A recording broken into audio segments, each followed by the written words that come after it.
Hi, I'm Shirella. Have you ever felt like you were stepping on somebody's toes and you wondered who was the one doing the stepping on the toes? Well, this happened to me recently when I was waltzing with my husband. We were practicing our waltzing, and for a show that we were doing, we were supposed to be going in a circle. So little circles, you're supposed to be going around in a circle, and then with five other couples, we were supposed to be going in a circle. So we're doubly going in a circle, little and big. And to do this, I found that our footwork wasn't your normal box step, one back, two back together. What we had to do to be able to travel was we had to do different footwork. And so I was trying to do this footwork, and as we were trying to turn around in the circle, my husband kept stepping on my toe. And at first I was like, we are messing up. And then I started to think, he's messing up. How come he can't get this? So then I said, wait, let's come here. Let's pull ourselves to the side and let's look at what we're doing. So we started slowly doing the steps. And lo and behold, it was me that was messing up the steps. I needed to step back in a place where I was stepping forward so that he could then step on my toe. Ugh, how often do we do this to ourselves? And then I admitted, I said, oh, I thought that was you. It was me. I was messing up. And thereafter we knew that to travel, to be able to go around in the little circle and in the big circle with the rest of the couples, I had to do the opposite footwork of what I was doing to be able to make that work. So how often do we do this where it's like, oh, I think he's the problem. I think they're the problem, when it's really us sticking our toe under someone else's foot. Another example is that I will say something to my husband and he'll always be saying, what? He can't understand me. And I think, is this guy getting deaf?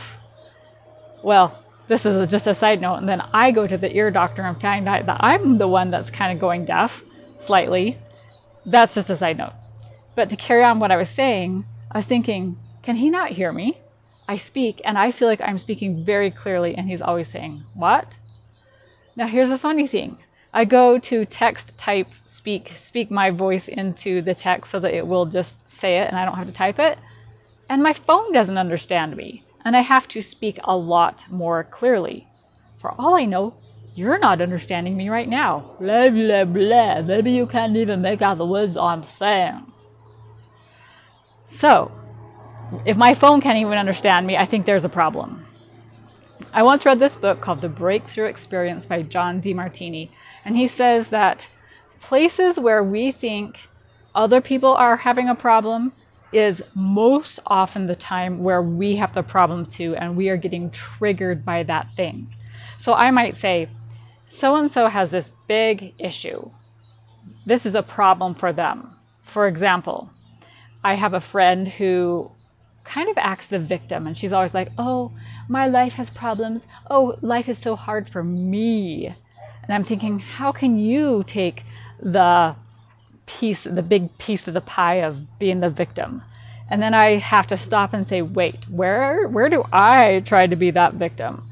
Where am I guilty of trying to be the one who wants the attention for being a victim too? And then when I search within myself, and there I find it.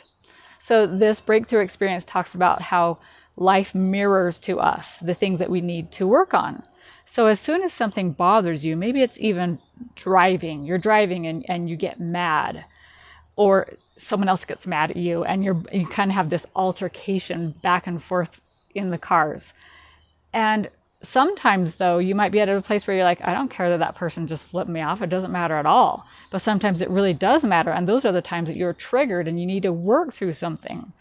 So find where those places are that bother you about other people, and then mirror it back to you.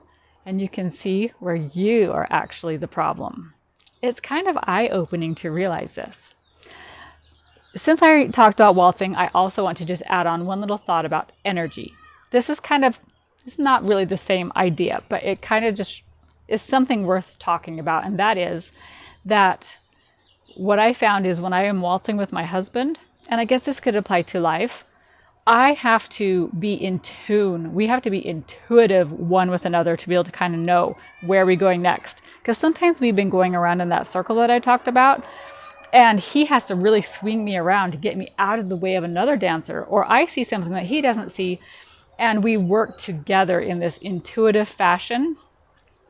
And it's really about being in each other's space, in each other's energy, if you will, so that we know what the other person is doing without even saying anything. And oftentimes I think we forget to do this, where we have to get in tune with another person so that we can know what's going on. For example, if I'm in tune enough with my husband or vice versa, we can say something to each other and we don't even have to say, what did you just say? Because we kind of already know enough what they might kind of already say. And so we just assume it and then we just carry on with the conversation and we were right. However, there are some times when I think that we need to not be in that energy and not be in that space. And we need to be able to separate ourselves, to maybe put a bubble around us or a shield around us, a buttress against us, to be able to keep our authenticity. There are times when we need to combine intuitively and to be in tune with each other, and there are times where we need to be our own self. And the joy of life is finding out when these times are, so that we can have both authenticity and autonomy. Well, if you like this kind of stuff, you might like my 91-day app-based program that is all about all-around good health, for eating better, for moving your body better, and for getting better self-care, which this, what we've just talking about today, about not stepping on each other's toes, and about being each other's inner energy so we know what each other's doing, and so that we take accountability for the things that life mirrors to us. If you like this kind of stuff, you can go to www.honeydewhealthin91.com for more.